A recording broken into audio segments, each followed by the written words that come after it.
Welcome, my friends.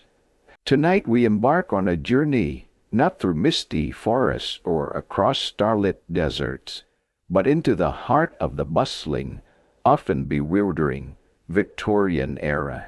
Picture yourself, if you will, not as a monarch or a celebrated inventor, but as an ordinary soul navigating a world teetering on the brink of modernity, a world where the very air you breathe and the relentless pace of life begin to fray something deep within you, your nerves. We'll be exploring how the peculiar anxieties and ailments of this fascinating period led to some equally peculiar prescriptions, specifically a doctor's order for a brisk seaside holiday. It's a charming thought, isn't it? A trip to the beach on the doctor's orders. Though, to be entirely fair, given the state of medicine and sanitation back then, you probably wouldn't survive this experience with your modern sensibilities, or possibly your modern immune system, intact. So before you get comfortable, take a moment to like the video and subscribe, but only if you genuinely enjoy what I do here. And as always, I'd love to see you say hello in the comments. Let us know where you're listening from and what time it is in your corner of the world. Now, dim the lights, maybe turn on a fan for that soft background hum, and let's ease into tonight's journey together. You find yourself in a city, perhaps London, Manchester, or one of the many industrial hearts of the empire, sometime in the mid to late 19th century. The first thing that strikes you, or rather, assaults your senses, is the air. It's a thick, soupy concoction, a miasma of coal smoke belching from countless factory chimneys and domestic hearths, mixed with the damp river fog that clings to the cobblestones. This isn't the crisp, clean air you're accustomed to. It has a taste, a gritty texture that settles on your tongue and in the back of your throat. They call it pea soup for a reason. And sometimes it's so dense you can barely see across the street. Your lungs, accustomed to, knew not this, feel a constant, low-level irritation. Then there's the noise, grinding, clattering, cacophony. Iron-shod cartwheels rumble over uneven stones. The cries of street vendors hawking everything from hot pies to dubious-looking oysters echo off the brick facades. Dogs bark, horses whinny, and the distant, rhythmic clang of machinery provides a constant, unnerving soundtrack to your days. There's no escaping it, not even in your modest lodgings. It seeps through the thin walls, under the doors, a perpetual hum that vibrates through your very bones. You might find yourself clenching your jaw without realizing it, your shoulders perpetually hunched against the sonic onslaught. It's the kind of noise that doesn't just enter your ears. It feels like it's trying to burrow into your skull. Some folks might say it builds character. Others might say it just builds a splitting headache. And the smells, let's not forget the olfactory adventure that is a Victorian city. Intermingled with the coal smoke are the ripe odors of uncollected refuse, the pungent aroma of horse manure paving the streets. A key component of that unique urban potpourri, the whiff of tanneries or slaughterhouses, if you are in the wrong part of town, and the ever-present damp, earthy smell of a city struggling with inadequate sanitation. The River Thames, for instance, which should be a majestic artery of the city, was, for a significant period, an open sewer. In 1858, an event charmingly known as the Great Stink occurred when the heat exacerbated the smell of untreated human waste and industrial effluent in the river to such an extent that Parliament had to be suspended. They even tried dousing the curtains in chloride of lime to mask the stench, which gives you a delightful image of civic crisis management. You try to breathe shallowly, a skill you've unknowingly perfected. Living like this day in and day out begins to take its toll. You feel tired, Not just a normal end-of-the-day tired, but a profound weariness that settles deep in your marrow. Your digestion is frequently upset. Your sleep is troubled by the noises and anxieties of the day, and you often wake feeling more exhausted than when you went to bed.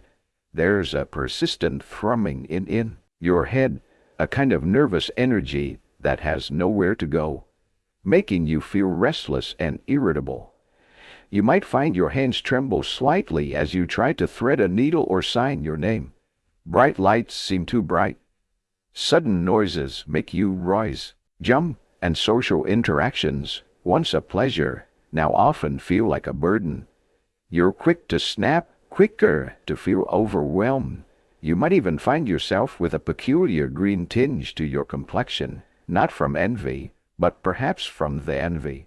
Arsenic in your rather fetching, but surprisingly toxic, green wallpaper, a little quirky tidbit of Victorian interior design that didn't do wonders for public health. You try to articulate this to your family, your friends.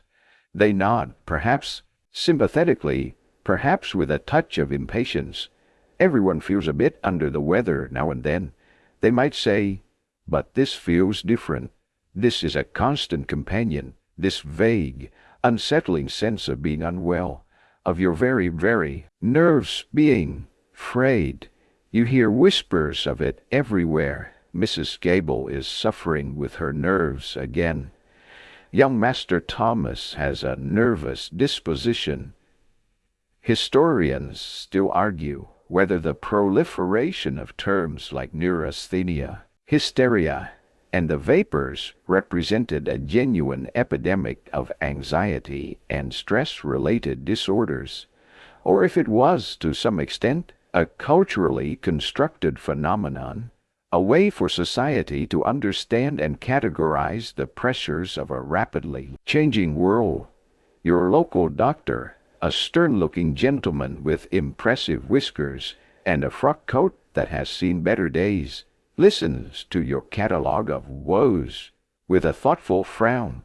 He taps his chin. He might take your pulse, peer at your tongue, and ask a few perfunctory questions about your humors.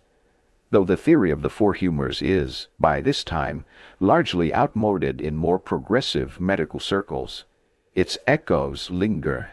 He, too, has seen an increasing number of patients, like you, particularly from the burgeoning middle classes, complaining of these nebulous, yet debilitating symptoms. He mumbles something about the pressures of modern life, the unwholesome city air, and the general debility of the nervous system. His predecessors might have prescribed bloodletting or a regimen of rather alarming purgatives. And while some of those charming options are still on the table, a new idea is beginning to take root, a notion that perhaps the answer lies not in a bottle of foul-tasting tonic or an electrifying new contraption, but somewhere else entirely. He strokes his whiskers again, a glint in his eye. He's beginning to formulate a plan, a prescription that might seem, at first, rather like a holiday. Doctory. That glint in your doctor's eye, that nascent plan, isn't forming in a vacuum.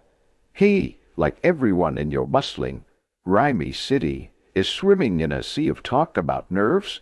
It's the ailment of the age, the topic on everyone's lips, from the drawing rooms of the affluent to the hushed conversations in your own modest parlor.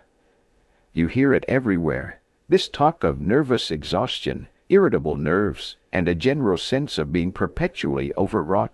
It seems as though the very fabric of society is vibrating at a higher, more agitating frequency, and your personal experience of feeling frayed is, you are coming to realize, increasingly common.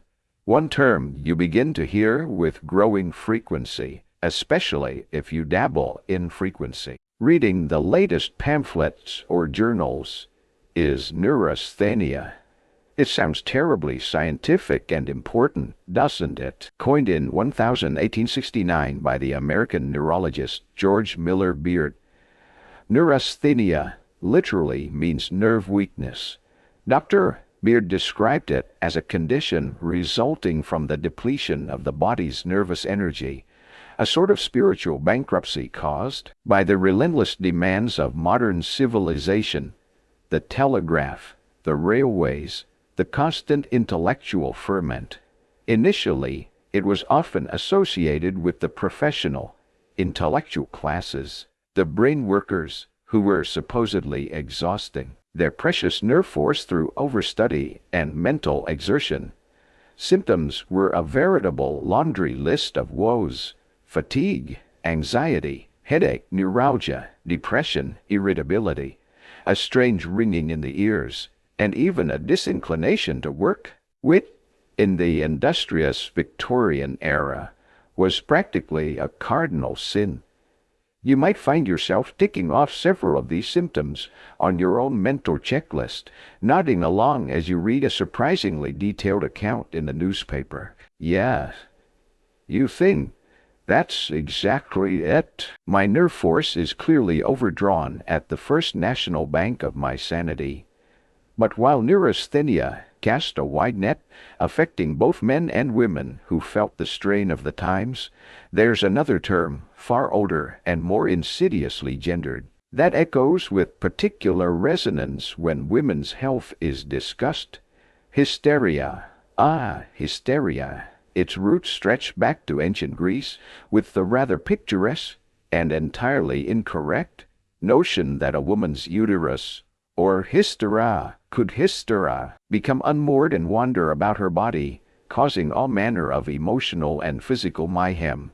A bit of a stretch, literally, for an organ to go on such internal walkabouts, but the idea persisted in various forms for centuries. By your time, the Victorian era, hysteria has become a catch-all diagnosis for a bewildering array of symptoms in women: fainting spells, shortness of breath, nervousness, irritability, insomnia, fluid retention, muscle spasms, emotional outbursts, a tendency to cause trouble, a delightfully vague medical symptom, that one, and even a loss of appetite for food or marital duties.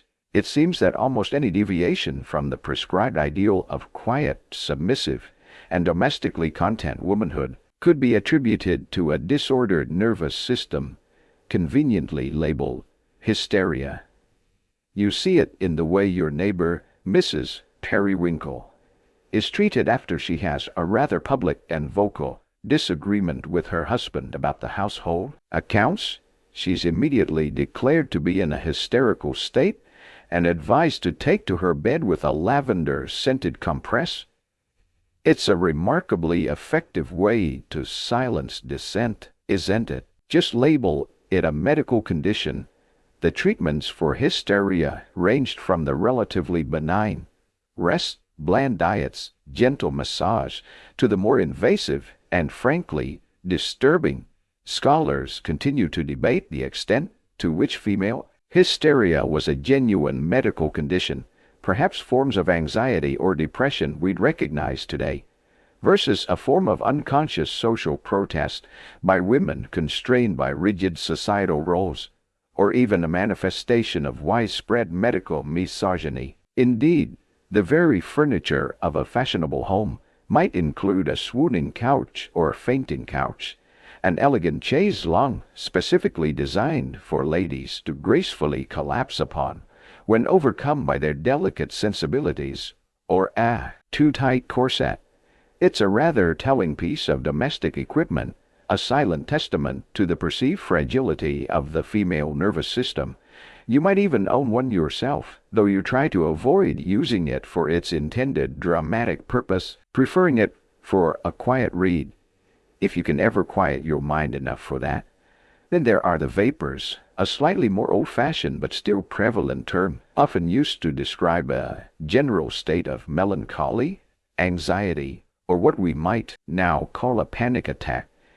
If someone was afflicted with the vapors, they were seen as being overcome by a kind of nervous fog, their spirits low, their outlook bleak, It's less a specific diagnosis and more a descriptor of a mood, a pervasive sense of unease that could settle upon anyone, though again, it was frequently associated with women of a sensitive or delicate constitution. You might hear an older aunt sigh and declare she has a touch of the vapors when the weather is gloomy, or when faced with some minor household inconvenience, like the cat trekking soot onto the clean-laced doilies, a catastrophe of minor proportions. To be sure, what becomes increasingly clear is that if you are a woman in this era, your emotional and physical experiences are often filtered through this lens of inherent nervous frailty. Your ambitions, your frustrations, your intellectual curiosity, if expressed too forcefully, can be reinterpreted as symptoms. The very structure of your life, often confined to the domestic sphere, with limited outlets for intellectual or professional pursuits, corseted, literally and figuratively, could be seen as a breeding ground for these nervous disorders. Your doctor, for all his stern pronouncements, is a man of his time. He, too, likely subscribes to the prevailing theories that women are naturally more susceptible to nervous derangements due to their more impressionable natures and the complex, mysterious workings of their reproductive systems.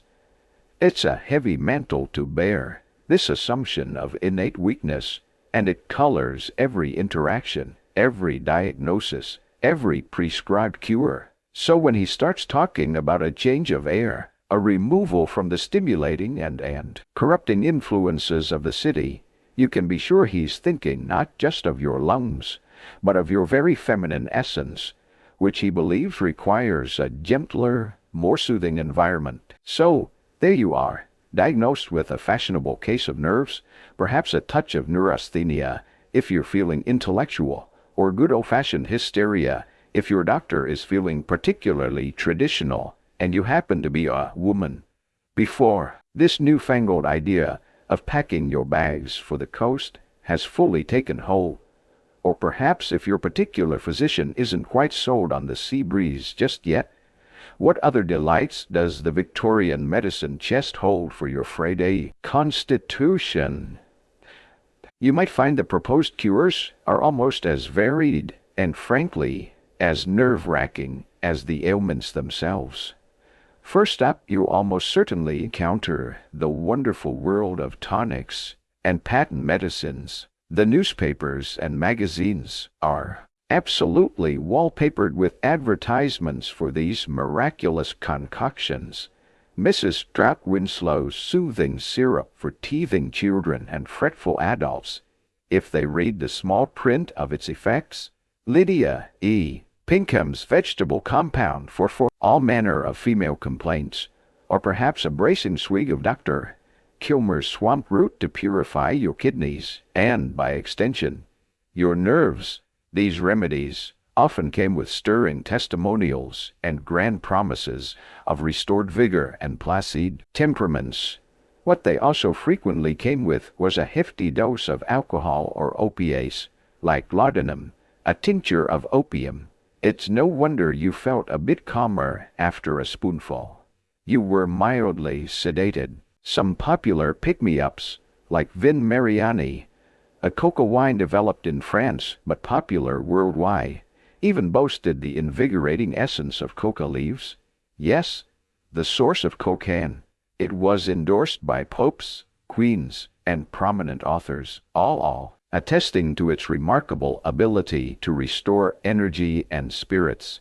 You can imagine it gave restoration a rather energetic meaning. Medical historians continue to discuss whether the widespread use of opiate and alcohol-based tonics inadvertently created more problems of addiction and dependence than they solved for nervous patients. It's a bit like trying to put out a small fire with a bucket of attractively packaged gasoline. If a daily tipple of disguised narcotics isn't quite hitting the spot, your doctor might suggest something a bit more electrifying. Yes, electrotherapy was all the rage.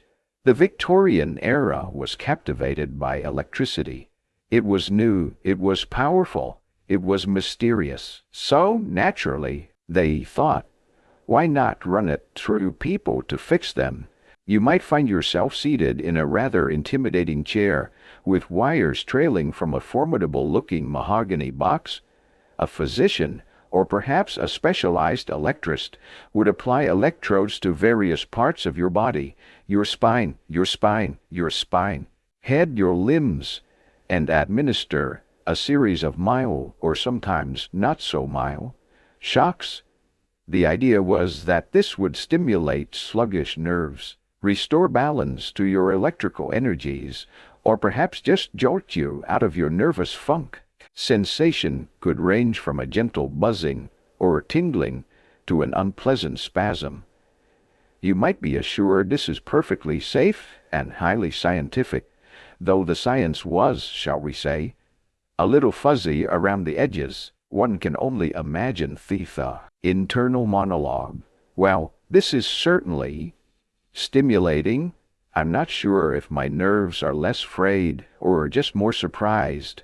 Then there's the rest cure, a treatment made famous, or perhaps infamous, by the prominent American neurologist Dr. Silas Weir Mitchell, initially developed to treat soldiers suffering from nervous exhaustion after the Civil War. Dr.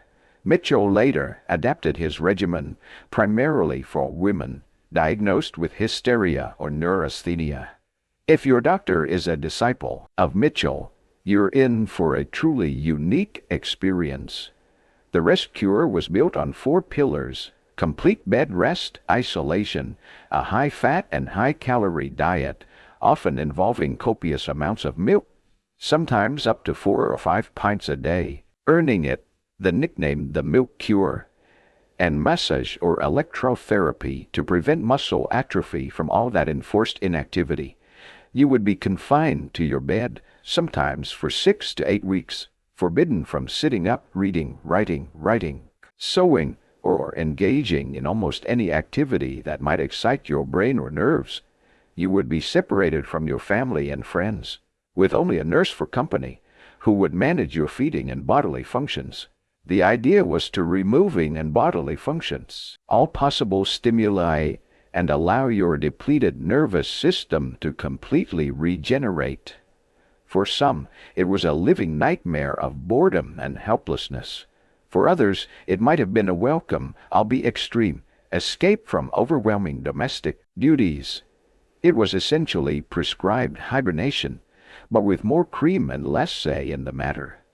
Charlotte Perkins Gilman, the writer, famously underwent a version of the rest cure and later savaged it in her chilling short story, The Yellow Wallpaper, where the enforced idleness and isolation drive the protagonist into madness. It certainly gives one pause. Alongside these more dramatic interventions, there were, of course, other approaches. Using water in various forms and temperatures had its advocates. You might be prescribed cold baths to invigorate the system, or warm baths to soothe it. Compresses, douches, and even targeted jets of water were employed. Sometimes, older ideas still held sway. A particularly conservative physician might still mumble about the necessity of a good bleeding to rebalance your humors, though this was becoming less common for nervous complaints specifically. More likely, you'd be advised on dietary changes, avoiding stimulating foods like coffee and spices, or conversely, eating more red meat to build up your strength. Gentle exercise, like a calm walk in a park, if you could find one not choked with soot, might be suggested, but anything too vigorous was often frowned upon, especially for women, lest it overtaxed their delicate systems. The emphasis was often on soothing, calming, and reducing stimulation, a stark contrast to the invigorating jolt of the seaside that was just beginning to whisper its promise on the medical horizon. Each of these treatments, from the drug tonics to the enforced stillness, reflected a medical world grappling with conditions it didn't fully understand, throwing everything it had at the problem, hoping something would stick, or at least quiet the patient down for a bit. After the dubious delights of tonics that could tranquilize a small horse, the rather shocking experience of electrotherapy, or the enforced inertia of the rest cure, you might find yourself, and indeed your forward-thinking physician, yearning forward. Something else, something that doesn't involve being passively acted upon by alarming contraptions or mysterious potions. As the limitations and sometimes outright harms of these treatments become subtly apparent, a new idea, or rather an old idea given fresh impetus, begins to permeate the medical consciousness, the healing power of nature itself, and not just any nature, but the specific, bracing, and increasingly lauded environment of the seaside. The city air, as you'll recall, was something of an acquired taste, a taste few ever truly desired to acquire. It was heavy, cloying, and full of things best left unexamined. But out there, beyond the smoke and the din, lay an alternative. The coast. The Victorians were increasingly preoccupied with the concept of good air, while the full germ theory of disease was still solidifying its place. The older miasma theory, the idea that diseases were spread by bad air emanating from decaying matter or unhealthy environments, still held considerable sway. Your doctor would speak gravely of the noxious effluvia of the city, the invisible but potent particles of pollution and disease that you inhaled with every breath. It stood to reason, then, that good air, pure and untainted, must exist somewhere, and that breathing it could only be beneficial.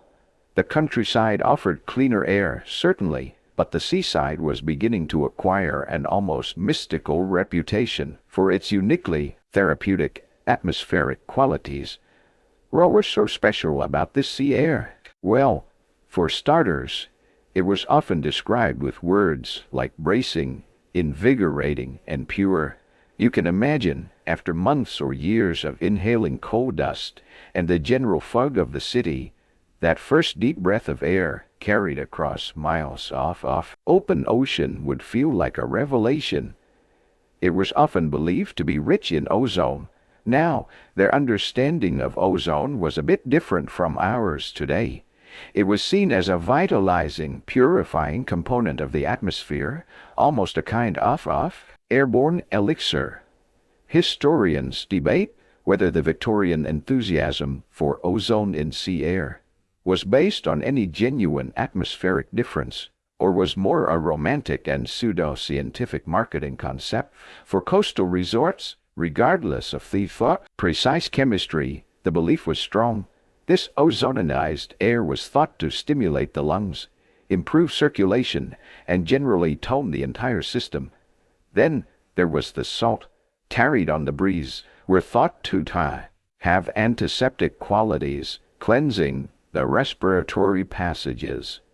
You might even be encouraged to inhale deeply, to draw that salty goodness right into your lungs.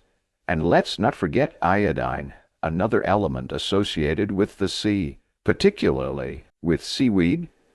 The scent of the sea, that unique combination of salt, marine life, and indefinable freshness, was itself considered healthful. Some even posited the existence of beneficial animalcules, microscopic life forms carried in the sea. Spray that, when inhaled or absorbed, could positively influence your health. One hopes these were friendlier microscopic rheumats than the ones suspected to be lurking in city dust. It was a far cry from the chemical tang of your urban existence, a promise of something clean, something elemental. And it wasn't just the air. The seawater itself was credited with remarkable curative properties. The practice of therapeutic sea bathing wasn't entirely new. Back in the mid-18th century, in 1750 to be precise, a rather influential physician named Dr. Richard Russell published a dissertation titled De Tabe Glandulari, which, for those of us whose Latin is a bit rusty, translates to a dissertation on the use of seawater In the diseases of the glands, Dr. Russell championed the drinking of seawater and bathing in it, particularly for treating scrofula, a form of tuberculosis affecting the lymph nodes, which was distressingly common. While the idea of gulping down mouthfuls of the English Channel might not appeal to your modern sensibilities, and for good reason, hello, coastal runoff. His work laid some of the earliest scientific foundations for thalassotherapy, or seawater therapy. My BB Dr. Russell just really liked the beach and wanted to get everyone else on board. By your time in the 19th century, the focus had shifted somewhat from drinking seawater, thankfully, to immersing oneself in it. The cold shock of the salty waves was considered highly stimulating, excellent for waking up a sluggish nervous system. It was thought to improve circulation, tone the skin, and promote a general sense of vigor. The mineral content of seawater, magnesium, potassium, calcium, sodium, was also believed to be absorbed through the skin, providing direct nourishment to the body. You might hear tales of people emerging from their chilly dip feeling reborn, their lethargy washed away by the bracing embrace of the ocean. Of course, bracing is often Victorian code for bone-chillingly cold, but the promise of renewed health was a powerful motivator. The very act of confronting the cold water, the physical exertion of battling the waves, however mild, was seen as a positive challenge, a way to build resilience in both body and spirit, compared to passively receiving shocks or being force-fed milk in a darkened room. The idea of actively engaging with the powerful natural force of the ocean must have felt wonderfully empowering. It was a prescription that involved doing, not just being done to. This dawning appreciation for the natural pharmacy of the coast, the pure air and the mineral-rich waters, offered a tantalizing alternative to the pills, potions, and prostrations that had previously defined the treatment of your delicate Victorian nerves. So, the whispers about the wonders of sea air and the invigorating slap of salt water have reached your ears, and more importantly, the ears of your esteemed physician. He's listened to your ongoing complaints of frayed nerves, that persistent London particular feeling in your soul, and he's perhaps grown a little weary of prescribing laudanum-laced tonics that leave you feeling more like a particularly relaxed bland man than a functioning human. The theories about ozone, iodine, and a functioning human, those friendly little animal cools we talked about, are gaining traction. It's no longer just a vague notion that the seaside might be nice. It's becoming a formal medical strategy. Your doctor, stroking his impressive whiskers, clears his throat. He's about to issue a prescription, but instead of a barely legible scrawl for a dubious elixir, this one will involve rather more luggage. My dear, he might begin with a tone that suggests he's bestowing upon you a great and solemn medical decree. What I believe you require for the complete restoration of your nervous equilibrium is a course of treatment at the seaside. It's delivered with the same gravity as if he were prescribing a 6-week regimen of powdered mummy. Actual, though thankfully by your time, mostly historical, medical ingredient. This isn't a casual suggestion for a holiday. This is kind doctor's orders. The seaside sojourn is framed as a crucial therapeutic intervention, as vital to your recovery as any physic or poultice. The prescription itself could be surprisingly detailed.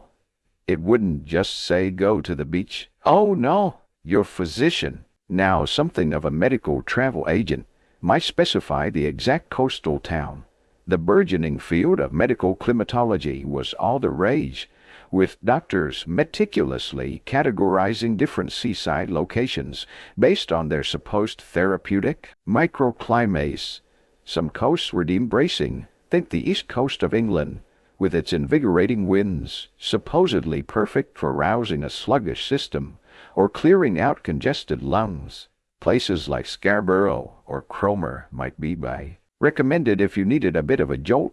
Others, on the south coast, like Brighton, Bournemouth, or Torquay, the English Riviera no less, were considered relaxing or sedative, with milder air, more sunshine, and a gentler ambience deemed suitable for more delicate constitutions, or those suffering from excessive nervous agitation.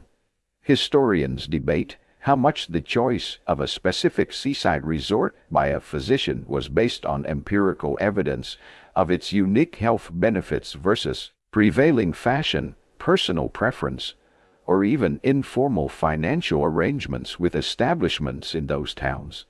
One imagines a doctor suggesting Bournemouth because his second cousin just opened a very comfortable boarding house there. The duration of your prescribed stay would also be clearly stipulated.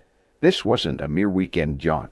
You might be ordered to the coast for a minimum 3 weeks, more commonly 6 or 8, and sometimes even for several months, especially if your condition was deemed severe or chronic. The timing, too, could be specific. While summer was popular, some doctors advocated for spring or autumn visits, believing the air to be purer or the environment less crowded, and therefore more conducive to quiet healing. And the instructions. Some physicians issued astonishingly precise directives for your daily routine. You wouldn't just be left to loll about on the sand like a sun-seeking starfish. Your prescription might detail the exact number of dips in the sea per day, one before breakfast, perhaps another in the late afternoon, the ideal duration of each immersion, and even the necessity of being briskly rubbed down with rough towels afterwards. It could specify the hours for your constitutional promenades along the seafront, the type of approved light reading, nothing too stimulating, and even the recommended diet, often emphasizing fresh fish and plain, wholesome foods.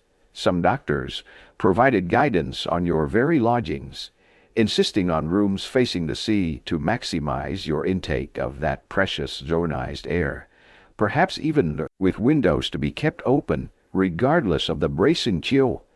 It could sound less like a restful escape and more like a meticulously planned military campaign against your own nerves. Operation Seaside Serenity commenced dunking at 700 hours. Of course, such a prescription carried with it a significant socio-economic filter. Not everyone with frayed nerves could simply decamp to the coast for 2 months.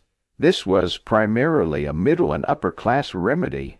It required time away from work, if you were a man of business, or household duties, if you were a woman, though a retinue of servants might mitigate that.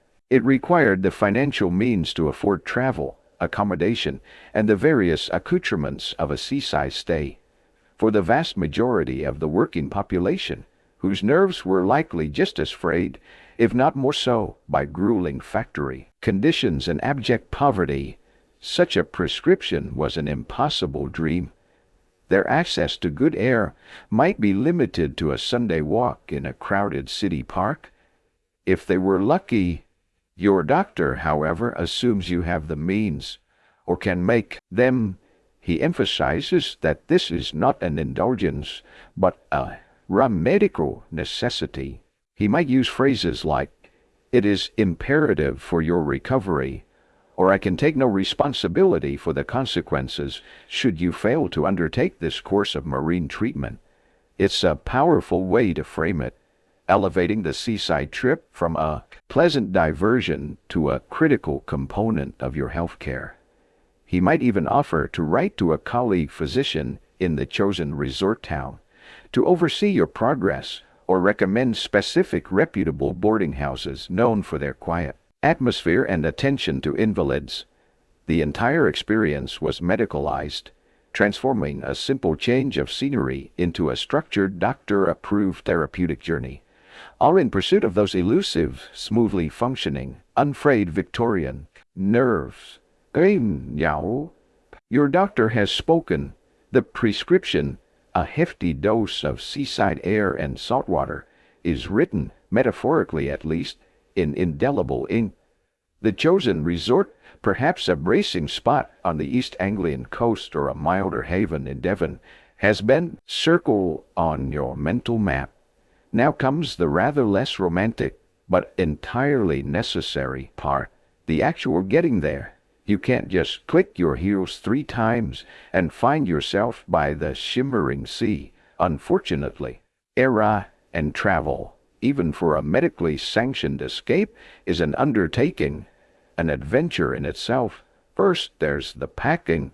Oh, the packing. Remember, you're not just off for a long weekend. You're relocating for weeks, possibly months. You'll need outfits for promenading, for sitting on the beach, though likely not in anything too revealing, heavens no, for attending church, for potentially damp and chilly evenings, and for any genteel social engagements that might arise. Then there are the books, nothing too stimulating, as per doctor's orders, so perhaps some uplifting poetry or a suitably moral novel. Any personal, medical supplies, your own little stash of calming powders, or a bottle of strengthening wine, just in case the sea air needs a little help, perhaps a journal to document your recovery, and all the various underpinnings and accessories that keep a Victorian lady or gentleman looking respectable. Trunks are hauled down from the attic, smelling faintly of camphor and past journeys. It feels like you're packing up your entire life, or at least enough of it to start a small colony. Briefly consider packing the actual kitchen sink, just in case the boarding house version isn't up to snuff. If you're not fortunate enough to live directly on a railway line, and few did in the earlier part of this boom, your journey begins within the earlier part of this boom. A carriage ride. You trundle through the familiar city streets, a final rattling immersion in the environment you're so desperate to escape. The cacophony of hooves, wheels, and street cries seems louder today. The ever-present coal smoke, thicker, the smells more pungent. It's a sensory farewell tour of urban grime. Perhaps you feel a small thrill of anticipation, a quiet joy at leaving it all behind, mingled with the slight anxiety that always accompanies a journey into the somewhat unknown. Then you arrive at the railway station. What a marvel, what a scene of organized chaos. The grand, often cathedral-like structures, built to honor this new god of locomotion, are bustling with activity. Porters rush about with trolleys piled high with luggage. Steam hisses from magnificent engines that seem like living, breathing iron. Beasts, whistles shriek, and the air is thick with the unique aroma of coal smoke, hot oil, and the collective anticipation of hundreds of travelers.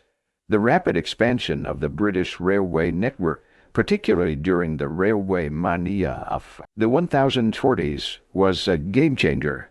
Suddenly, distant coastal towns that were once a multi-day, bone-jarring stagecoach journey away became accessible within a matter of hours.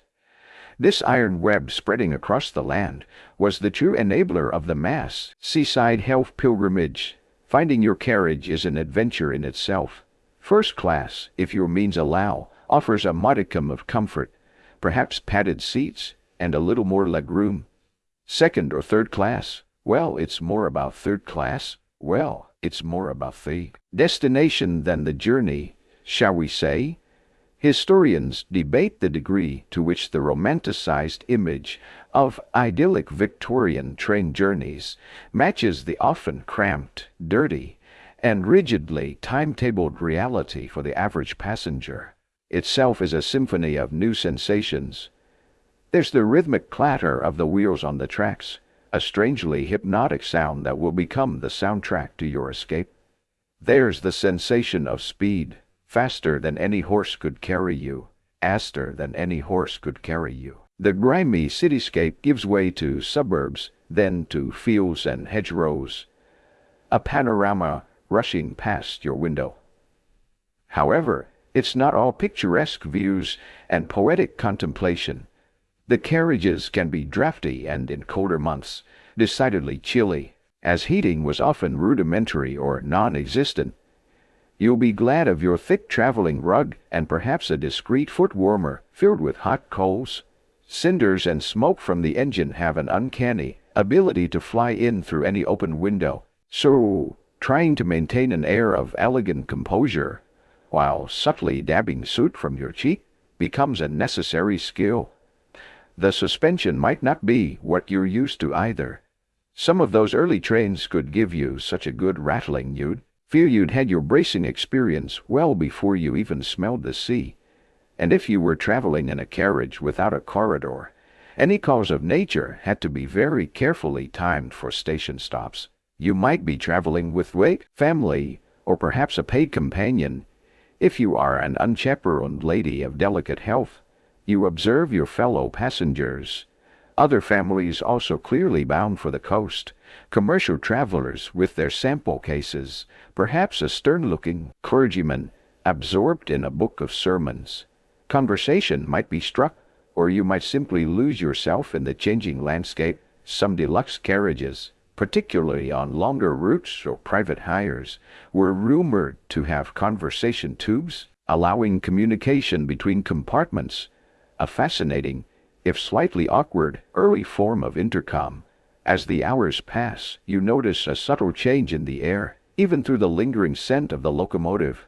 The light seems different, clearer perhaps, and in that first unmistakable, thrilling glimpse of the sea, a distant band of shimmering silver or steely gray on the horizon, a collective sigh or murmur might ripple through the carriage. The journey, with all its minor discomforts and excitements, is nearing its end. You're tired, a little disheveled, probably smelling faintly of smoke and travel. But you're here. You've left the oppressive weight of the city behind, and before you lies the promise of clean air, open skies, and the great, mysterious, healing ocean. The coastal trek by carriage and by train has delivered you to the threshold of your cure. Stepping off the train, or perhaps alighting from your carriage, if the railway hasn't quite reached your specific prescribed haven, you take your first proper lungful of this much-anticipated coastal air. It does feel different, a certain crispness, a saline tang that bites pleasantly at the back of your throat, a noticeable absence of that pervasive coal smoke perfume you'd grown so accustomed to. But it's not just the air that's undergone a transformation. It's the very ground a transformation. Beneath your feet, the buildings that greet your eyes, the sleepy little fishing cove your grandmother might have vaguely remembered from her youth, or that was perhaps just a dot on a map a few decades ago, is now most likely a veritable boomtown by the brine. Many of these now fashionable seaside resorts, places like Brighton, with its regal pavilion and pioneering spirit, Scarborough, dramatically perched on Yorkshire's coast, Bournemouth, carefully cultivated amidst pine trees for its lung-soothing properties, or Llandudno in Wales, with its elegant Victorian sweep, were once modest, unassuming communities. Their primary commerce was the sea itself, but in a more traditional sense. Fishing fleets setting out at dawn, the scent of tar and brine clinging to the cottages, the rhythm of life dictated by tides and catches, the arrival of health-seeking visitors, first a trickle, then a stream, and finally a veritable flood, changed everything. It was as if someone had whispered gold rush, but instead of nuggets, the treasure was good health and respectable leisure. And suddenly, these quiet villages found themselves needing to learn how to make a decent tiny cumber sandwich, and quickly, you see the evidence of this explosive growth everywhere. Brand new hotels, often in imposing Victorian, Gothic, or cheerful Italianate styles. Architectural fashions enthusiastically borrowed from all over Europe, and sometimes blended with a charming lack of inhibition, now dominate the seafront. Their freshly painted facades gleam, their large windows promising magnificent ocean views, for a price, of course. Terraces of tall, narrow boarding houses march along newly laid-out streets, their signs vying for your custom. Seaview Villa, Ocean Rest, the Marine Residence. Builders are everywhere, The air often rings with the sound of hammers and saws as another wing is added to an ambitious hotel, or another row of lodging houses spring up to meet the insatiable demand. You might even find yourself dodging a hod carrier as you try to navigate the pavement. The quaint charm of a town perpetually under construction. Crucially, these developing resorts weren't just about places to sleep. An entire infrastructure dedicated to the health and amusement of visitors, like yourself, was being rapidly constructed. The promenade, or esplanade, is a prime example. This broad, paved walkway along the seafront is the town's outdoor drawing room, designed for gentle constitutionals, for seeing and being seen. Here, you'll take your doctor-ordered strolls, inhaling that vitalizing air and perhaps engaging in polite conversation. Another defining feature, jutting proudly out into the waves, is the pier. Initially conceived as elegant landing stages for pleasure steamers, these remarkable feats of Victorian engineering, like Brighton's famous Chain Pier, which opened way back in 1823, or its later West Pier in 1866, quickly evolved into entertainment destinations in their own right. You might find a band playing at the pier head, little kiosks selling sweetmeats or souvenirs, and sheltered seating areas perfect for contemplating the vastness of the ocean, or perhaps just the latest seaside fashion. Beyond the immediate seafront, the town caters to your every need, or at least every need deemed appropriate for a recuperating invalid or a respectable holiday maker. Offer a steady supply of those non-stimulating novels your doctor approved of. Assembly rooms host genteel concerts or lectures.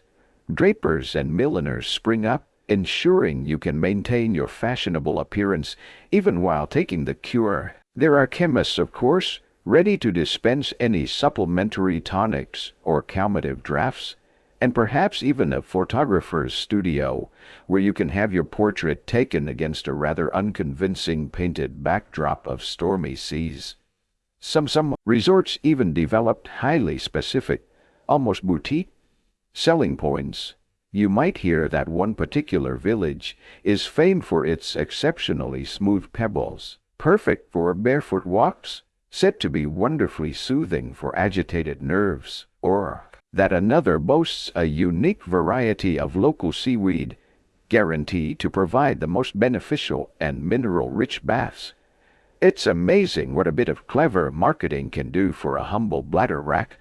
But what of the original inhabitants, the fishing families who once had these coves and beaches, largely to themselves? Social historians debate the extent to which the development of seaside resort genuinely benefited the original local fishing communities versus displacing them or transforming their traditional way of life, primarily for the profit of outside investors and developers. Certainly, new employment opportunities arose. As boatmen rowing visitors out for a gentle bob on the waves, as bathing machine attendants, as hotel staff, or in the myriad of service industries that blossomed. But the character of their towns changed irrevocably. The old rhythms were disrupted, and the focus shifted from the harvest of the sea to the harvesting of tourist shillings and sovereigns. And while the gleaming new facades and the promise of health were inviting, the rapid, often unregulated, expansion could lead to problems. Sanitation, that perennial Victorian challenge, sometimes struggled to keep pace with the influx of thousands of visitors. Particularly in the earlier boom years, the very water you were meant to be bathing in for its purity could, if the town's drainage was inadequate, be less than pristine. Overcrowding during the peak season could also detract from the promise of a peaceful, restorative escape. Yet, despite these undercurrents, the transformation was undeniable.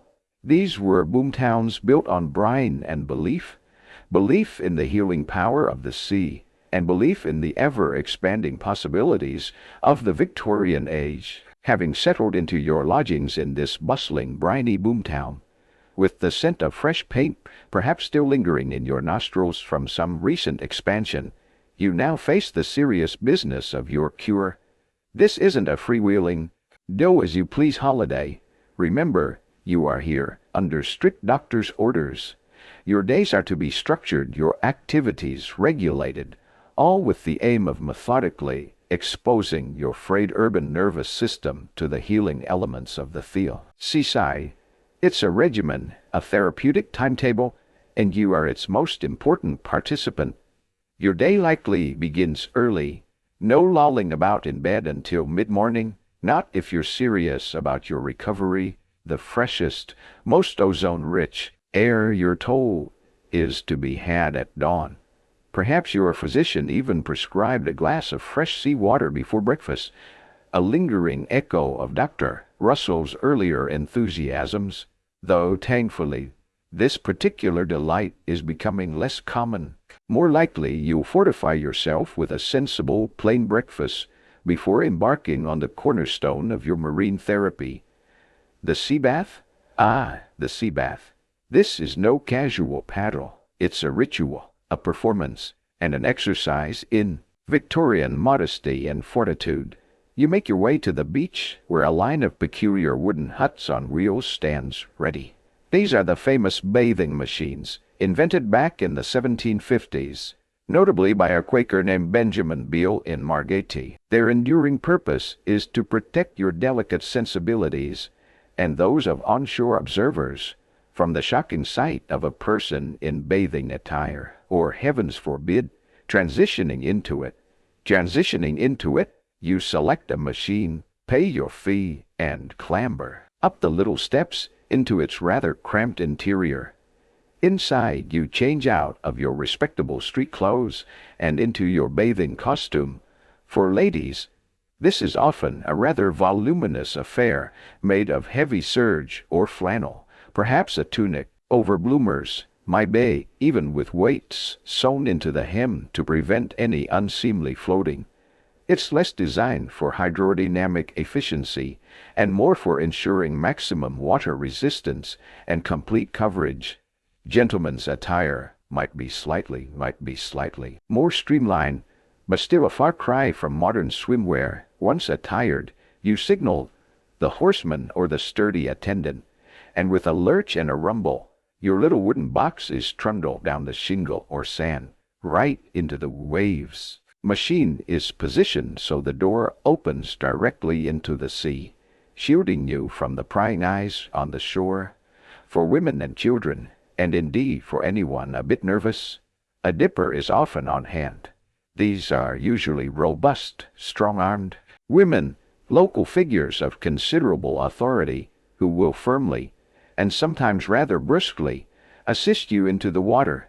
They are the seaside's answer to a very enthusiastic personal trainer, only with a greater tolerance for potential hypothermia in their clients.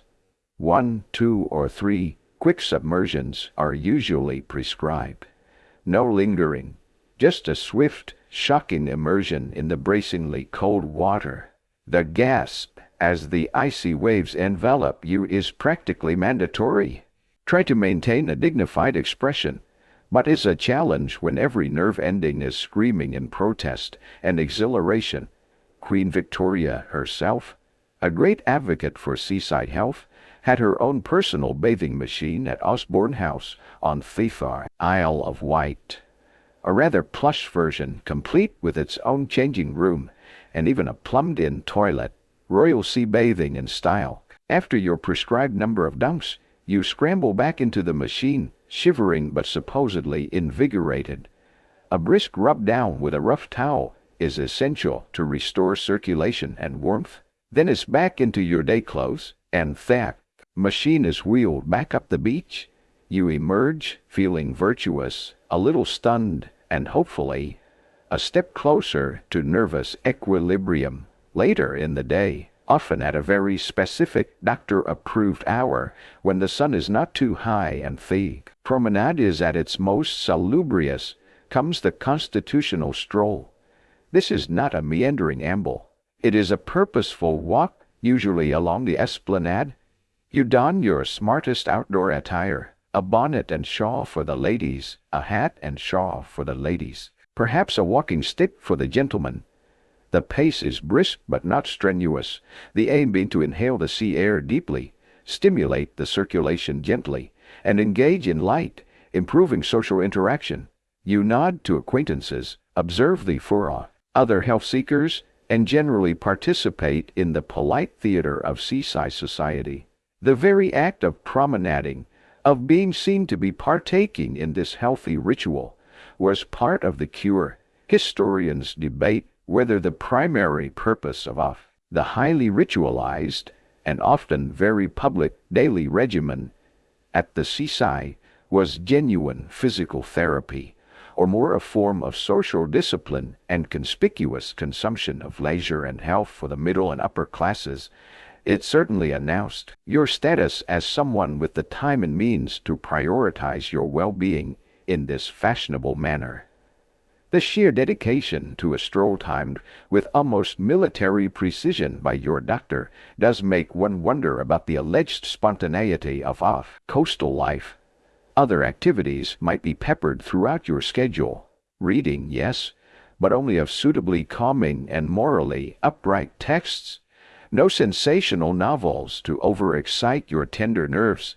Perhaps some gentle sketching of marine views, or collecting shells and seaweed, for purely scientific and aesthetic purposes, of course. For children, or for adults deemed particularly frail, donkey rides along the sand offered a mild and amusing form of outdoor activity.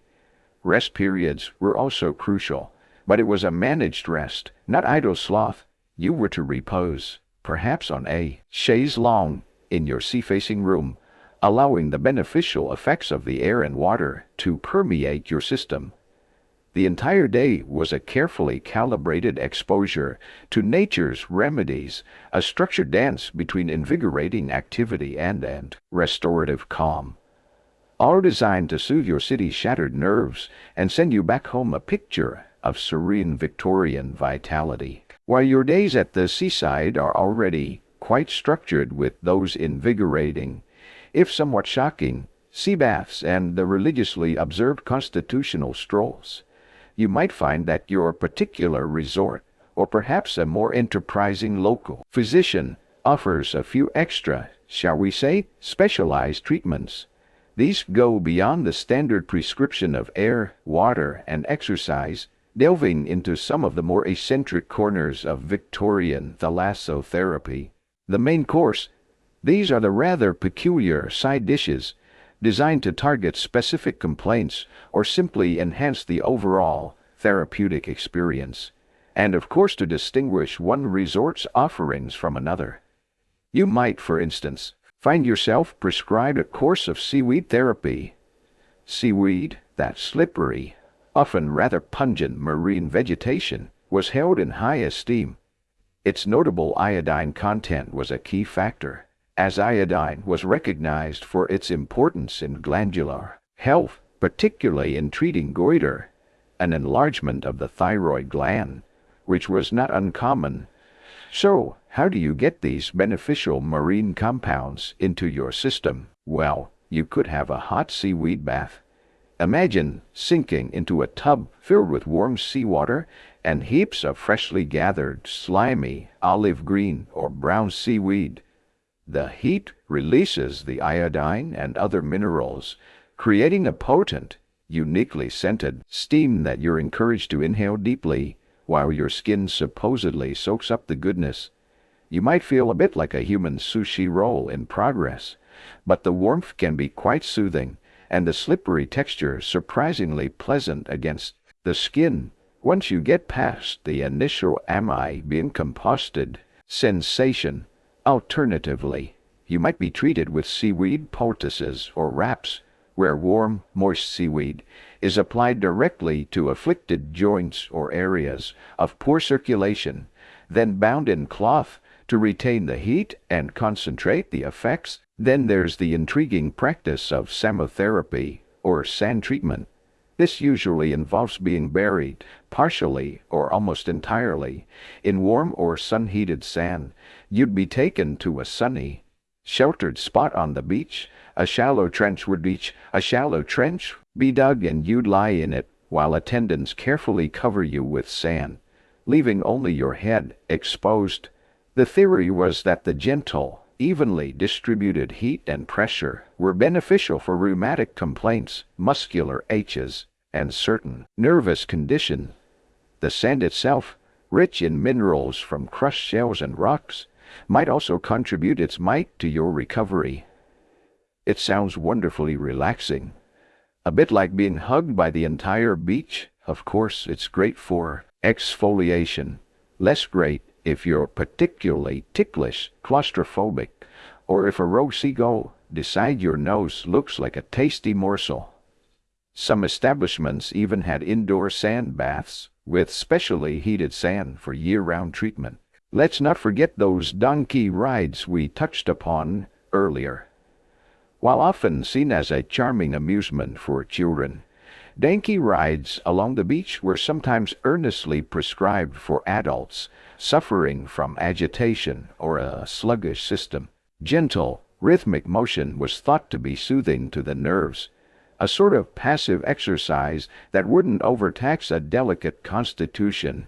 The distraction of the ride, the fresh air, and the charming, if occasionally stubborn, nature of your steed were all considered part of the therapy, because, naturally, nothing calms a nervous disposition quite like the distinct possibility of being unceremoniously bucked into a sand dune by a donkey who's decided it's tea time. Still, it was a step up from being confined to a dark room. If your physician was particularly keen on hydrotherapy, your seaside dip might be augmented with more targeted water treatments. Some of the larger, more sophisticated resorts boasted elaborate hydrotherapy wings or separate establishments. Here, you might encounter an impressive array of douches and sprays. These weren't just gentle showers. You could be subjected to a needle douche where fine jets of water sprayed your entire body, or a jet douche, a powerful stream of water directed at specific areas. Your spine, perhaps, or a troublesome joint. These could be hot, cold, or alternating, all under the careful supervision of a bath attendant who wielded the hoses with surprising precision. Some of these douche rooms, with their complex array of pipes, nozzles, and valves, looked rather like an early version of a car wash. But for humans, there were also effusions, where buckets of water of a prescribed temperature were buckets of poured over you. It was all designed to stimulate circulation, tone the nervous system, and wash away impurities. You might even find quirky instructions to collect sea spume, that frothy foam churned up by the waves, in a clean jar. This foam was believed to be particularly concentrated in ozone and to possess unique electrical properties beneficial for inhalation or even topical application. Imagine earnestly dabbing seafoam onto your temples for a headache. Scholars continue to debate whether the more elaborate and often uncomfortable fringe seaside therapies offered genuine physiological benefits, operated primarily as powerful place boss, or were simply commercial enterprises capitalizing on the anxieties of health-seeking Victorians. Dietary advice often accompanied these treatments, usually emphasizing fresh, locally sourced foods.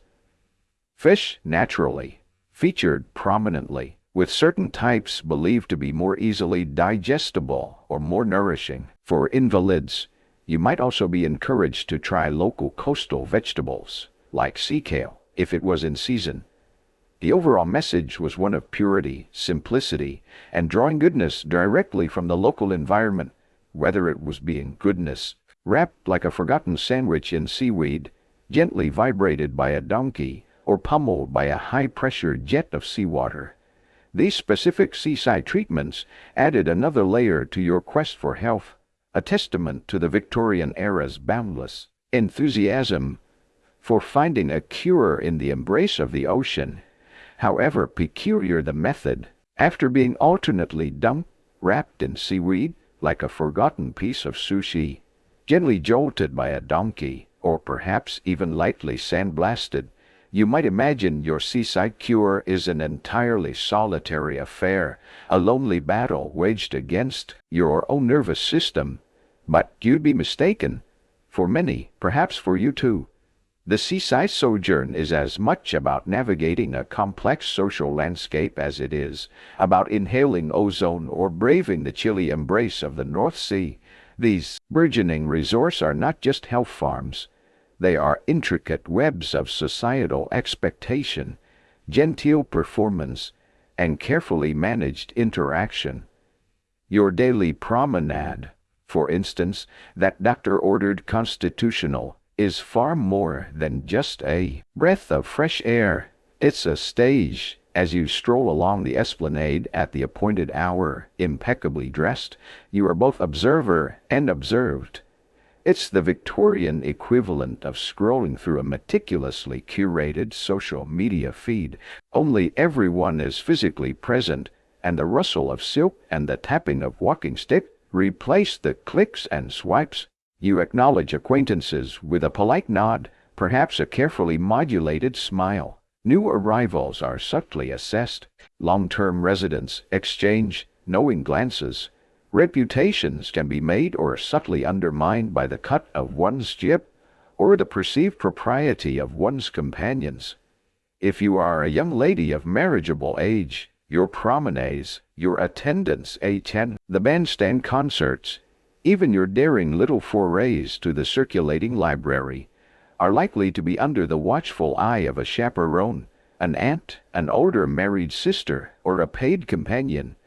These guardians of virtue, who often seem to possess eyes in the back of their bonnets, are there to ensure that any interactions with eligible young gentlemen remain strictly within the bounds of decorum. A shared glance over a dropped glove, a polite inquiry about a mutual acquaintance. These are the subtle sparks from which a suitable match might ignite. The seaside, with its relatively relaxed atmosphere compared to the rigid formalities of city society, became a surprisingly fertile ground for respectable courtship, all conducted under the guise of improving one's health. The piers, those magnificent iron structures stretching out into the waves, are also key social hubs. You might pay a small toll to walk their lengths, enjoying the sea breeze and the panoramic views. Here, you can sit in sheltered alcoves, perhaps listening to a brass band, or simply watch the endless dance of the waves. The pier master, a figure of some authority, often patrolled these domains. No boisterous laughter, and that proper standards of dress and behavior were maintained. It's all very orderly, very controlled, a microcosm of Victorian society's desire for regulation. Indoor social life also has its rituals. Boarding houses often boast assembly rooms or lounges where guests can mingle. In the evenings, there might be impromptu musical performances, card parties, for modest stakes, of course, or even a formal ball if the season is in full swing. Even a formal, local, circulating library isn't just a place to borrow those doctor-approved non-stimulating novels. It's a quiet space for social encounters. Interestingly, some of these libraries were said to have rather strict policies. If you were known to be of a particularly nervous disposition, the librarian might tactfully steer you away from any literature deemed too exciting or emotionally taxing, perhaps even offering a separate catalog of invalid approved reading. One shudders to think what thrilling page-turners made that list, perhaps sermons on the serenity of shells. However, not everyone at the seaside is there for a relatively mild case of nerves or a fashionable rest. You also become aware of a different kind of institution, the sanatorium or the convalescent home. From the mid-19th century, onwards, purpose-built establishments began to appear in coastal locations, often funded by philanthropists or charitable societies. These were specifically designed for patients with more serious or chronic conditions, most notably tuberculosis, or consumption as it was commonly called. The same sea air believed to soothe frayed nerves was also considered vital for healing damaged lungs. Life in these sanatoria is far more regimented and less social than in the bustling resort areas. The atmosphere is hushed, the routine strict, focusing on complete rest, nourishing food, and constant exposure to fresh air, often on verandas or in specially designed revolving shelters that could be turned to face the sun and avoid the wind. There's an undercurrent of anxiety, too. The ever-present fear of contagion hangs heavy, and social interaction is often limited to fellow patients and medical staff.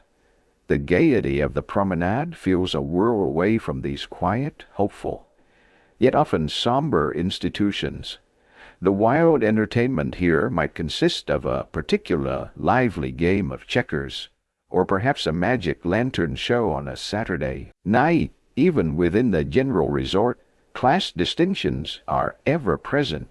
The grand hotels, with their private dining rooms and sea-facing suites, are a world apart from the more modest boarding houses tucked away on side streets. The fair entertainments available, the company one keeps, even the section of the beach one frequents, can be dictated by one's social standing and financial means.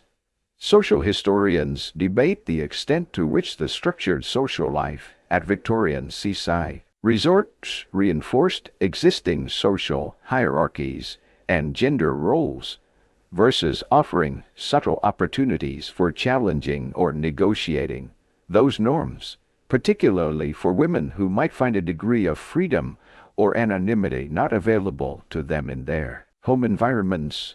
It's a delicate dance, this seaside life, a quest for health intertwined with the intricate, often unspoken, rules of society, all played out against the backdrop of the relentless, impartial sea. As you navigate the carefully choreographed social dances of seaside life, perhaps observing the hushed routines of a nearby sanatorium or engaging in a polite, chaperoned exchange on the pier, you might begin to wonder about the underlying rationale for all this. It's one thing to feel intuitively that fresh air and a change of scenery are doing you good, but the Victorian mind, increasingly enamored with progress and scientific discovery, craves something more.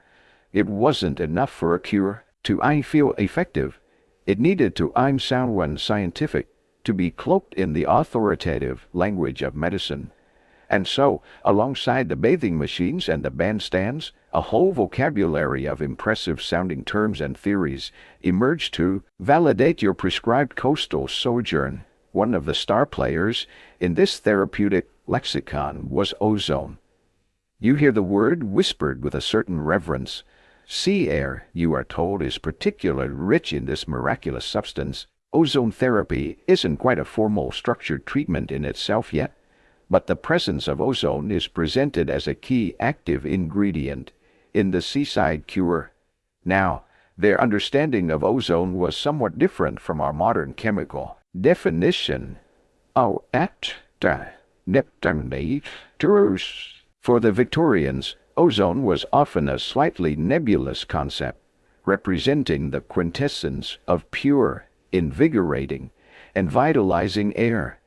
It was thought to be a powerful atmospheric disinfectant, capable of destroying miasmatic particles and promoting respiratory health. Some even believed it had a direct stimulating effect on the nerves and blood. The characteristic fresh smell of the sea, that invigorating briny tang, was often cited as proof of abundant ozone. The stronger the foul smell, the more potent the cure, or so the reasoning went. It sounds a bit like something from an early science fiction novel, doesn't it? Inhale the ozone, earthling, and be revitalized. But with more flannel nightgowns involved, to give a more comprehensive and suitably learned framework to the various sea-based treatments you're experiencing. The term thalassotherapy gained currency, coined in the 1860s by a French physician, Dr. Jacques de la Bonnadière, from the Greek words thalassa for sea and therapia for treatment. It sounded wonderfully erudite and immediately lent a veneer of medical legitimacy to the whole enterprise, umbrella term encompassing everything the seaside had to offer. It included marine hydrotherapy, your daily sea baths, those invigorating douches and sprays we talked about, and perhaps even the internal imbibing of seawater in earlier times. Thankfully, less so now. It also covered climatotherapy, which referred to the benefit derived from the marine climate itself, the sea air, the sunshine, the temperature, and atmospheric pressure. Even your seaweed wraps, algotherapy, and sand burials, samotherapy, could be neatly categorized under this grand heading. It was a wonderfully flexible term, allowing physicians to package the entire seaside experience as a coherent, scientifically endorsed medical system.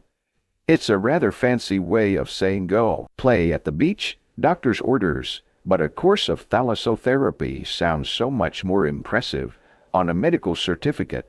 Physicians were, naturally, at the forefront of promoting these theories. They wrote learned papers for medical journals, published popular books extolling the virtues of specific coastal resorts, and presented their findings at medical conferences. They would detail case studies of patients remarkably recovered from nervous prostration or pulmonary weakness after a stay at Brighthelmstone, as Brighton was formerly known, or Ventnor. These accounts, filled with medical jargon and earnest conviction, served to reinforce the belief in the seaside's efficacy. The authority of a doctor's pronouncement carried immense weight in the Victorian era, and when that pronouncement was backed by a panoply of scientific-sounding terms, it became almost unassailable. In the quest for scientific validation, some attempts were made to measure the unique qualities of the seaside environment. You might see rather curious instruments being employed. For instance, devices called eudiometers were sometimes used in attempts to quantify the purity or goodness of the air, comparing the atmosphere of a smoky city with that of the pristine coast, while the scientific basis for these measurements in determining actual health benefits was often shaky. They provided a comforting illusion of empirical data. Other devices might purport to measure the electrical state of the atmosphere, as certain electrical conditions were thought to be more conducive to health and nervous tranquility. One can only imagine the calibration process for an instrument designed to measure the vibrational uplift of the sea breeze. Medical historians debate how much the Victorian scientific explanations for seaside benefits, like ozone therapy, were genuine attempts at understanding based on available knowledge versus sophisticated marketing tools designed to lend credibility and attract affluent patients to coastal resort. The truth probably lies somewhere in between. There was a sincere belief in the healing power of nature, coupled with a burgeoning scientific spirit that sought to categorize, explain, and legitimize these observations. And, of course, the proprietors of hotels, boarding houses, and railway companies were more than happy to amplify any theories that boosted their trade. So, as you sit on the pier, dutifully inhaling what you trust is ozone-rich air, you are part of a grand tradition, a fascinating intersection of genuine longing for well-being, earnest, if sometimes misguided, scientific endeavor, and the timeless allure of the sea, all neatly packaged for your Victorian sensibilities. All this talk of ozone, thalassotherapy, and meticulously planned regimens is one thing. It's the official story, the narrative presented by your learned physician, and the glossy brochures of the burgeoning seaside resorts. But what about your story?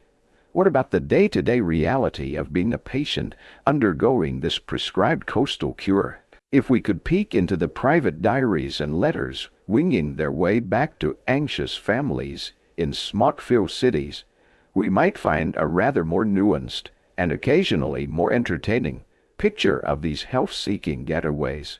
Experiences are as varied as the individuals themselves, a spectrum from dutiful compliance to outright rebellion, from genuine rejuvenation to profound boredom.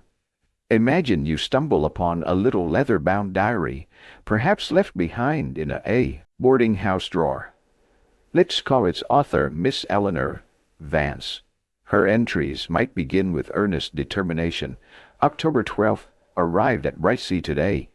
The journey was fatiguing, but Dr. Armitage insists the marine air will be my salvation. The ozone is said to be remarkably potent here. My room overlooks the waves, which is pleasant, though the wind does rattle the sash rather. Commenced my first sea bath this morning, exceedingly brisk. The dipper, a Mrs. Rumbles, is formidable but efficient. 1, 2, 3 dunks, and out. Felt quite breathless, but, I fancy, a little stronger. Walked the East Cliff Promenade for precisely 1 hour as instructed. So many pale faces here, all seeking the same elusive bloom of health. A few weeks later, the tone might shift subtly. October 28th, another sea bath. Mrs. Grumbles remarked that I was less of a limpet today, which I suppose is progress, becoming somewhat monotonous. The same faces, the same small talk, finished sermons for the seaside soul. I'm now attempting reflections on marine botany, though the Latin names are a trial. Pa writes that the fog in London is dreadful, so I must be grateful for this clear, if rather relentless, wind. My appetite is improved, I think, though the endless boiled fish is beginning to pall. The highlight of yesterday was a new variety of seaweed washing ashore, a vibrant purple, quite the excitement. Then there are the letters home, perhaps from a slightly more rebellious or simply more candid individual. Let's picture a Mr. Arthur Finchley, a young clerk sent to the coast for his nervous exhaustion. Dearest Mother, thank you for the postal order. This place, Seaview, is precisely as Dr. Grimshaw described, bracing, so bracing, in fact, that my teeth have been in a near-permanent state of chatter since arrival. The sea air is certainly airy and wet. My prescribed invigorating dip feels more like a daily near-drowning experience at the hands of a burly chap who seems to derive immense satisfaction from plunging one into water cold enough to stun a walrus. He assures me it's good for the humors. My humors feel mostly surprised and rather damp wool. He might continue, with a touch of wry observation, the social life is thrilling if one finds the migration patterns of elderly ladies in bath chairs a subject of endless fascination. Yesterday, I saw a fellow bather emerge from his machine looking less rejuvenated, and more recently startled by a very large crab. The food is wholesome, by which I mean bland. I dream of a good city steak pie. Still, I dutifully march along the promenade, trying to look as though I am absorbing health with every gust of wind. My nerves, they are mostly bored. Send socks. The damp here is extraordinary. Your loving son, Arthur. These personal accounts, though fictional in our telling, echo the sentiments found in many genuine Victorian letters and diaries. Literary figures of the age, from Charles Dickens to Elizabeth Barrett Browning, often frequented seaside resorts for their health, and their writings offer glimpses into these experiences. Beyond the famous names, countless ordinary people recorded their stays, revealing a complex tapestry of emotions. There's often a dutiful attempt to believe in the cure, to follow the doctor's orders meticulously. Some, like our imagined Miss Vance, develop their own little rituals beyond the prescribed, perhaps collecting a specific type of shell each day, or always turning left at the pier entrance, small superstitions to bolster the official regimen. Yet Alongside this, you find evidence of profound boredom, loneliness, and a longing for the familiar. Comforts and intellectual stimulation of home, the forced idleness, while intended to be restorative, could be a trial for active minds. The repetitive nature of the treatments, the limited social circle, the often unappetizing healthful diet, these all feature in patient chronicles. Skepticism about the more outlandish treatments or the fervent pronouncements about ozone often creeps in. Literary scholars and historians often debate whether the trope of the invalid at the seaside inn-hall Victorian literature reflects genuine, widespread experience or became a convenient symbolic setting for exploring themes of societal constraint, introspection, and the search for meaning. For many, the simple change of air and scenery, the escape from polluted cities and stressful routines, undoubtedly brought real relief, regardless of the scientific truth of ozone therapy or the precise mineral content of their seaweed bath. They might attribute their returning vigor more to the peace and quiet or the novelty of their surroundings than to any specific medical intervention. Reading between the lines of these coastal chronicles, you see a very human response to a very particular set of circumstances.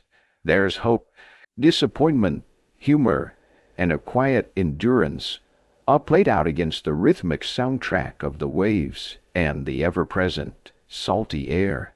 It's a reminder that behind every medical theory and every grand sanatorium, there are individuals simply trying to feel better, navigating their prescribed path to health, one bracing dip, one monotonous stroll, one hopeful, or perhaps slightly exasperated, diary entry at a time.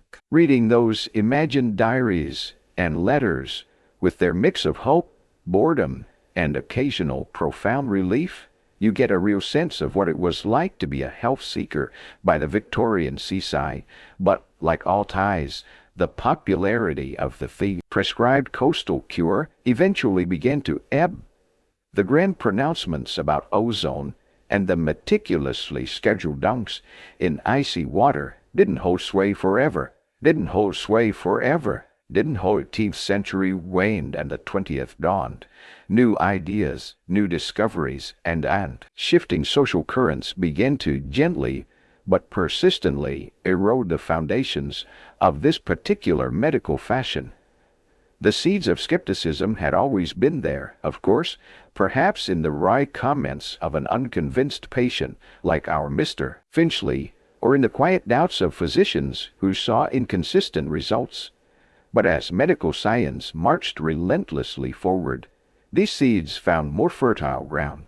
The germ theory of disease, painstakingly developed by Pasteur, Koch, and others, became firmly established, shifting the focus towards specific microorganisms as causes of illness rather than vague miasmas or depleted nerve force. Understanding the actual causes of diseases like tuberculosis made the general prescription of sea air, while still acknowledged as beneficial for overall well-being, seem less like a targeted cure and more like supportive care. Doctors eventually had to concede that while good vibes from the sea were undeniably pleasant, they weren't, on their own, dispatching determined bacteria. This led to a more critical look at the elaborate theories underpinning thalassotherapy. Was it really the ozone, or the iodine, or those mysterious animalcules doing the heavy lifting, or was it simply the prolonged rest, the improved diet, for some, the escape from urban pollution and stress, and perhaps a healthy dose of the placebo effect? As diagnostic tools improved and medical understanding deepened, the rather poetic explanations for the seaside's efficacy began to sound a little quaint. The focus in medicine was increasingly on identifying specific pathologies and finding specific interventions, and interventions were indeed arriving thick and fast. The late 19th and early 20th centuries witnessed a pharmaceutical revolution. New drugs were being developed that could offer more direct and often more immediate relief for a range of symptoms. Painkillers became more sophisticated, sedatives and tranquilizers, while still carrying their own risks, offered alternatives to a 6-week regimen of cold baths for calming agitated nerves.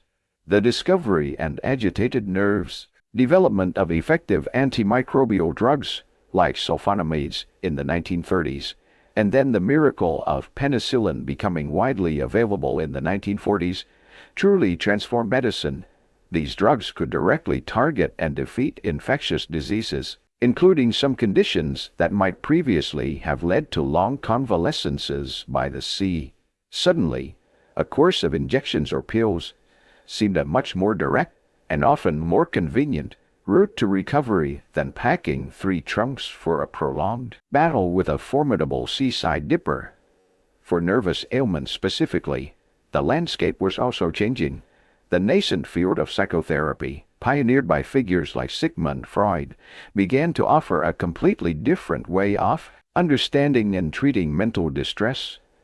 The talking cure suggested that anxieties and hysterias might have their roots in the mind and personal history, rather than in depleted nerve energy that could be magically recharged by salty air. While psychoanalysis was initially a niche and often controversial field, its influence grew, providing an alternative to purely physical treatments for psychological suffering.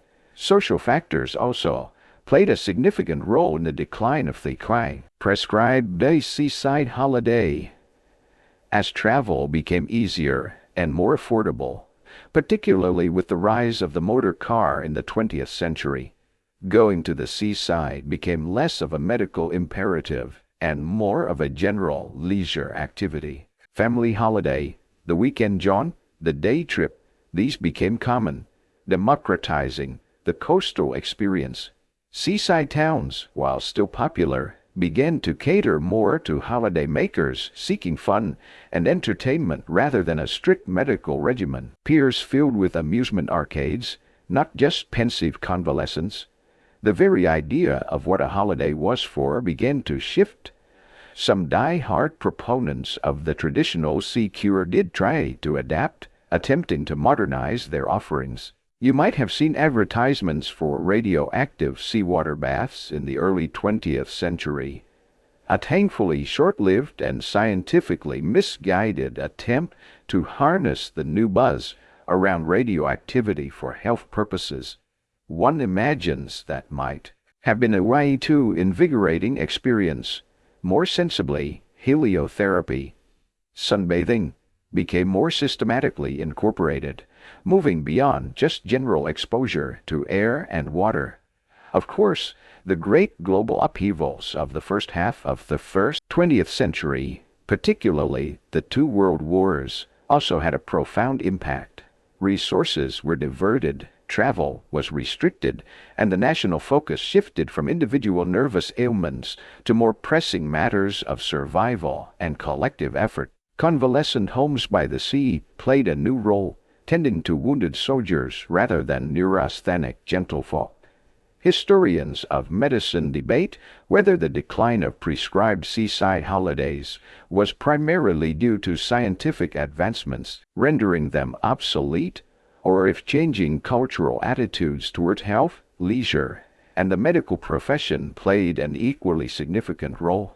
It was likely a complex interplay of all of these factors. The seaside didn't lose its allure, not by any means, but its role as a formal, doctor-ordered prescription for peculiar nervous ailments gradually faded into the background, becoming a charming, slightly eccentric chapter in the ever-evolving story of how we seek health and happiness. So, the heyday of the doctor-prescribed seaside holiday, with its formidable dippers and ozone-rich promises, gradually faded into the sepia tones of history. The rise of targeted medicines, new psychological understanding, and changing social understanding habits meant you were less likely to receive a formal prescription for 6 weeks in Scarborough to cure your nervous agitation. But does that mean the whole grand Victorian experiment by the sea simply vanished without a trace? Not at all. The echoes of those health-seeking pioneers and their peculiar regimens still resonate on our modern shores, often in surprisingly familiar ways.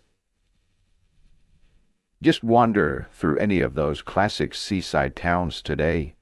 Places like Brighton, still vibrant and wonderfully eccentric, Scarborough with its dramatic cliffs, or perhaps even the elegant promenades of Nice on the French Riviera, which also has a rich history as a health destination for 19th century elites. You are literally walking through the legacy of that era.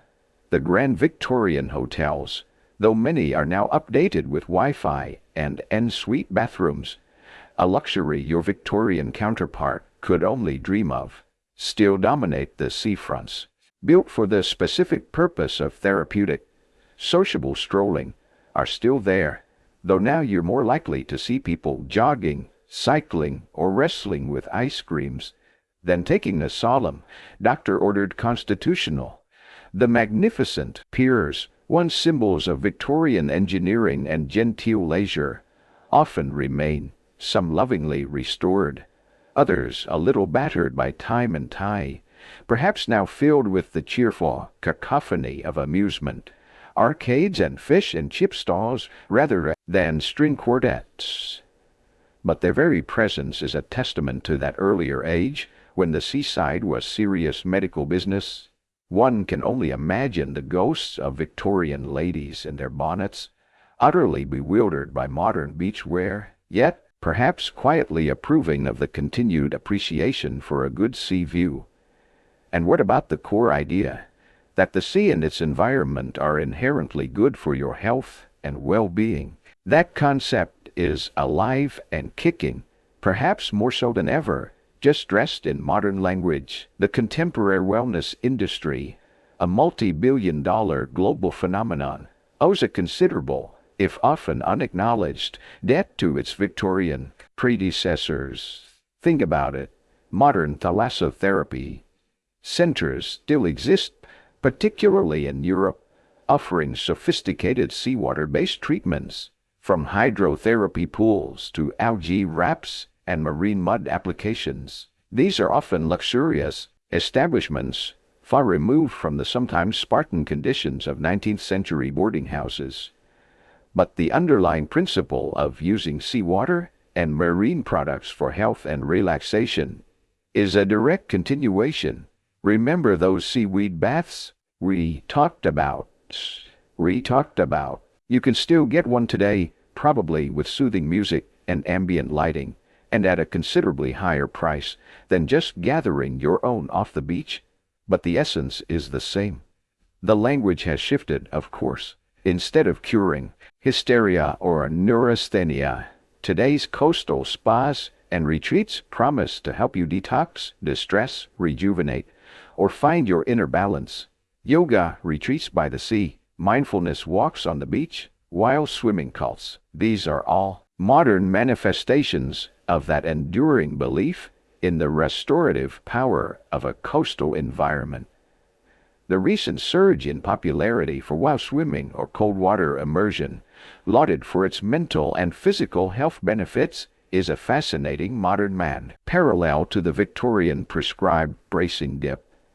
It's just that now you're more likely to be wearing a neoprene wetsuit than a voluminous flannel bathing dress, and your dipper is probably a supportive friend rather than a stern, paid attendant. There's even an emerging field called Blue Health or Blue Mind Science, which specifically studies the positive impacts of being near, in, on, or underwater on our psychological and emotional well-being, something Victorian doctors seem to grasp intuitively, even if they attributed it to ozone. This enduring belief in the sea's therapeutic qualities has profoundly shaped our leisure habits. For many of us, a trip to the beach is the quintessential escape, a go-to remedy. For the stresses of modern life, we might not have a doctor's note, but we feel instinctively that the sea air, the sound of the waves, the vastness of the horizon, does us good. It's a place to clear our heads, to recharge our batteries, a very Victorian level of optimism, perhaps, to think a week by the sea will magically undo 51 weeks of accumulated stress. But we keep trying. Coastal tourism, kick-started in many ways by those early health seekers, remains a colossal global industry. The focus might have shifted from specific cures to general well-being and family fun, but the fundamental draw of the coast persists. Cultural critics and tourism scholars continue to debate whether modern wellness tourism, particularly in coastal settings, truly offers a deeper connection to nature and self-care, or if it often repackages Victorian-era anxieties and class distinctions in contemporary, aspirational lifestyles. Are we still, in a sense, trying to buy health and status through carefully curated coastal experiences, just as the Victorians did? It's a question worth pondering as you next feel that pull towards the sea. The legacy of those peculiar prescriptions is more than just charming history. It's woven into the fabric of how we perceive health, leisure, and the enduring magic of thiefer shoreline. As we stand on these metaphorical modern shores, looking back at the peculiar Victorian fascination with prescribed seaside holidays, it's tempting to feel a sense of amused detachment. Those quaint bathing machines, the earnest belief in ozone, the elaborate rituals, it all seems so very Victorian. And yet, if you peel back the layers of historical context, the corsets and the top hats, you might find that the anxieties that drove your 19th century counterparts to the coast resonate quite powerfully with our own 21st century pressures. Their nervous ailments might have different names today, but the underlying human experience of feeling overwhelmed by a rapidly changing world is remarkably timeless. Think about neurasthenia, that quintessential Victorian diagnosis, meaning nerve weakness, often attributed to the stresses of modern urban life and intellectual overexertion. Doesn't it sound uncannily like our modern concept of burnout? Psychologist Herbert Freudenberger formally identified burnout in the 1970s, describing it with symptoms of exhaustion, cynicism, and reduced efficacy stemming from chronic workplace stress. Yet Victorian physicians were describing patients with remarkably similar complaints a century earlier, worn down by the relentless demands of the industrial age. Their hysteria, particularly in women, with its complex array of physical and emotional symptoms, might today be understood through the lenses of anxiety disorders, depression, or somatic symptom disorders, often exacerbated by restrictive social roles and limited agency pressures that, in different forms, still exist, and psychologists continue to debate whether the perceived increase in modern anxiety and stress disorders represents a true rise in prevalence or an increased societal awareness and willingness to diagnose conditions that have always existed in different forms. The Victorians were grappling with a world being utterly transformed by new technologies, the railway, the telegraph, the factory system. These innovations compressed time and space, sped up commerce, and created new forms of societal pressure.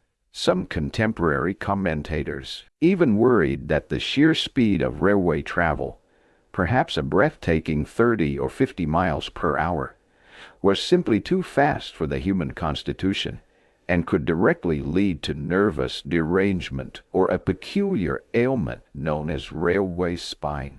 Sounds almost comical to us, who routinely travel at much higher speeds and are bombarded with information at a pace that would make a Victorian's head spin. But imagine their perspective. If they thought 50 mph was a shock to the system, what would they make of a late-night doom-scrolling session on social media, with the world's anxieties streamed directly into your brain at the speed of light? If railway spine was a concern, we should surely be diagnosed with smartphone stoop or laptop lumbago by now. Our digital revolution, like their industrial one, has brought incredible advancements, but also a pervasive sense of being constantly on, always connected, perpetually stimulated. Is it any wonder that digital detox retreats, often located in remote natural settings, perhaps even a coastal cabin, are now marketed as a modern necessity. It's essentially a Victorian seaside cure, just with Wi-Fi deliberately disabled instead of a ban on sensational novels. Of course, our medical understanding and treatment options have advanced immeasurably. We have sophisticated pharmaceuticals, evidence-based psychotherapies, and a much deeper knowledge of brain chemistry. We wouldn't, for the most part, prescribe a vague course of ozone therapy for major depressive disorder. And yet, is there not a certain wisdom in that Victorian impulse to seek solace and restoration in the natural world, specifically by the sea? In our relentless pursuit of scientific solutions, have we sometimes undervalued the profound, if harder to quantify, benefits of disconnecting from the artificial and reconnecting with the elemental? The Victorians, for all their sometimes questionable science, instinctively recognized that removing a person from a toxic or overwhelming environment and immersing them in the sensory experiences of the coast, the fresh air, the rhythmic waves, the open horizon, the simple routines, could have a powerfully restorative effect. That human need for respite, for a break from the cacophony of daily life, for a connection with something larger and more constant than ourselves, is enduring. The sea, in its vastness and its ceaseless motion, has always offered a unique kind of therapy. It provides a sense of perspective, a place where anxieties can seem to shrink against the backdrop of elemental forces. It demands nothing but allows forces. Everything, quiet contemplation, sensory engagement, a simple return to the rhythm of breath and tide.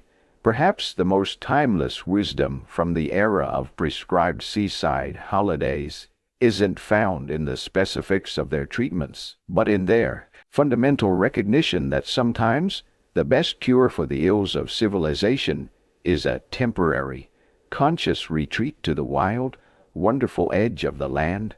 And so, as our journey through the curious world of Victorian seaside cures draws to a close for tonight, allow the images to soften around the edges. Feel the gentle, rhythmic cadence of those distant waves, a sound that has soothed countless souls across the ages.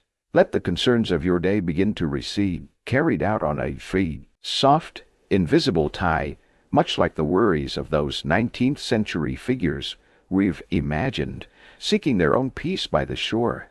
The brisk, medicinal air they sought might now be simply a refreshing breeze in your imagination, but its power to cleanse and calm remains.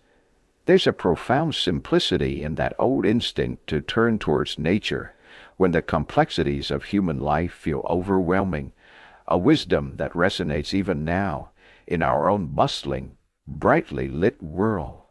Let your own bustling breathing deepen, slow, and find its own natural rhythm, like the gentle rise and fall of the sea itself. Allow your muscles to release any lingering tension, your mind to drift from focused thought into a more diffuse, peaceful awareness. Worries and preoccupations of your day have no place here.